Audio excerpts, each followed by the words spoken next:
ተኸታተልትና ናይ ሎሚ ሓንቲ መደብና ፍልይ ዝበለ ካብቲ ናይ ዝቐነዮ ኮይኑ ብዛዕባ ገለገለ ዘይንፈልጦ ሓቅታት ብዛዕባ ኤርትራ ዝገልጽ ክኸውን እዩ።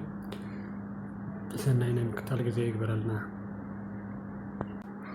ትፈልጡ ዶ ኣብ ቀይሕ ባሕሪ ናይ ኤርትራ ወይ ድማ ኣብቲ ወደባታ ዝርከቡ ልዕሊ 14,000 ዓይነት ዓሌታት ዓሳ ከም ዘለዎ ትፈልጡ ዶ? እሞ እቲ ዘገርም ማለት እዩ ካብዚኦም እቶም 17 ሚእታዊት ኣብ ዓለም ሙሉእ ዘይርከቡ ዓይነት ዓሌት ብምዃኖም ኣዝዩ ዘደንቐካ። ማንም ሰብ ከምዚ ዓይነት ዝኾነ ዓይነት ኣፍልጦ ዘሎ ኮይኑ ኣይስማዕንን። ብፍላይ ድማ ኣብዚ ግዜ እዚ ማለት እዩ ምስ ወደባትና ይኹን ምስ ናይ ባሕሪ ፀጋታትና ኣዝዩ ድሩብ ዝኾነ ኣፍልጦ እዩ ዘለና። ኣነ ንባዕሊ ሕጂ ብጣዕሚ እዩ ዝገርመኒ እዚ ሓበሬታ እዚ ልክዕ ኣብ ዝረኣኹሉ ኣዝየ ሰንቢደ ማዕረ ክንደይ ካብ ናይ ምንባብን ናይ ኣፍልጦን መንገዲ ርሒቕና ከም ፀናሕና እዩ ድማ ዘርእየና እዚ። ካልእ እቲ ሓደ ዘደነቐኒ ብዛዕባ ኤርትራ ዝረኣኽቦ ማለት እዩ ኣብ ዝተፈላለየ ናይ ዓለም ተሳትፎ ደቂ ኣንስትዮ ተባሂሉ ማዕርነት ገለ ይግለጽ እዩ ኣብ ዝኾነ ሃገር ማለት እዩ። ኣብ ኤርትራ ብግብሪ ዝተሰርሓሉ ግን ቀንዲ እዚ ማዕርነት ተሳትፎ ናይ ደቂ ኣንስትዮ እዩ። ነዚ ፕራክቲካሊ ወይ ድማ ብጭብጢ ንምዝራብ ማለት እዩ ኣብ ቃልሲ ናጽነት ኤርትራ ወይ ድማ ኣብ ብረታዊ ቃልሲ ኤርትራ ጠቕላላ ካብቲ ተሰሊፉ ዝነበረ ሰራዊት ምስ ንሪኢ 30 ሚእታዊት ደቂ ኣንስትዮ ከም ዝነበረ እዩ። እዚ ኣብ ዓለም ሙሉእ ኣብ ዝተፈላለዩ ቃልስታት ናይ ዓለም ሙሉእ ስቲል ክሳብ ሕጂ ብፍጹም ከምዚ ዓይነት በዝሒ ወይ ድማ ክንደዚ ዓይነት ፐርሰንቴጅ ዘለዎ ክፋል ሰራዊት ናይ ሓንቲ ሃገር ኣብ ወላ ሓደ ኣይትረክብን ኢኻ። እዚ ድማ ሓደ ካብቲ ኣዝዩ ዘደንቕ ናይ ኤርትራ ጽባቐ እዩ ማለት እዩ። ካልእ ዝገርም ከዓኒ ሓደ ካብቲ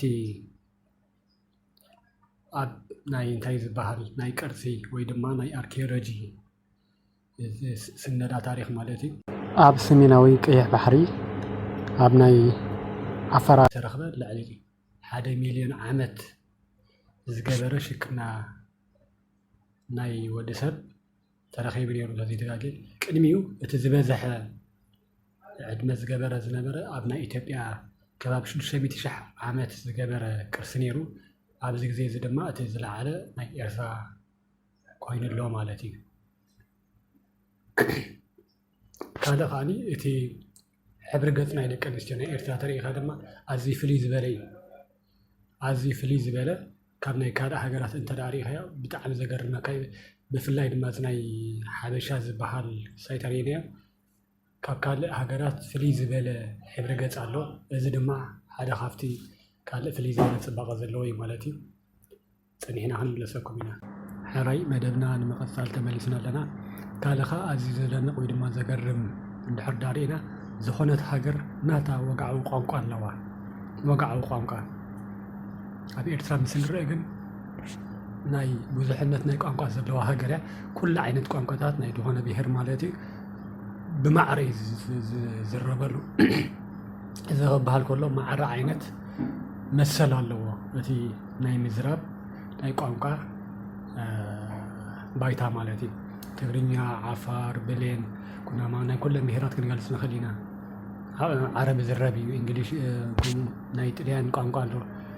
ብማዕረ ኩሉ ዓይነት ቋንቋ ኦፊሻል ክዛረብ ይኽእል እዩ ኣብ ኤርትራ። እዚ ኸ ሓደ ካብቲ ኣዝዩ ዘደንቕ ናይ ቅርስታት ናይ ኤርትራ እዩ ማለት ክብርታት ናይ ኤርትራ እዩ። ካልእ ሓደ ኣዝዩ ደገርም ድማ ኣስመራ ከም ኣፍሪቃዊት ሮማ ተባሂላ እያ ትፅዋዕ። እዚ መብዛሕትኡ ግዜ ገለገለ ሰሚዕና ክንኾን ንኽእል ኢና። ብዙሕ ሰብ ኣይግደሰሉን እዩ። ኣብ ኢድካ ዘሎ ወርቂ ዳርጋ ጨርቂ ዝበሃል ምስላ ናይ ኣቦታትና ኣሎ ብሂል ናይ ለባማት ማዕረ ክንደይ ዓድና ዝተፈላለየ ክብርታት ሒዛ ኣላ። ግን ብከምዚ መንገዲ ክንሪኦ ንኽእል ኢና። ኣብ ቀጻሊ ድማ ካብዚ ብዝተፈለየ ገለገለ ሓቅታት ናይ ሃገርና ናይ ከተማታትናን ሒዝና ክንመጽ ኢና። ሎሚ መዓንቲ እዚኣ ክለና ብሩኽ ሰንበት ይግበረልና።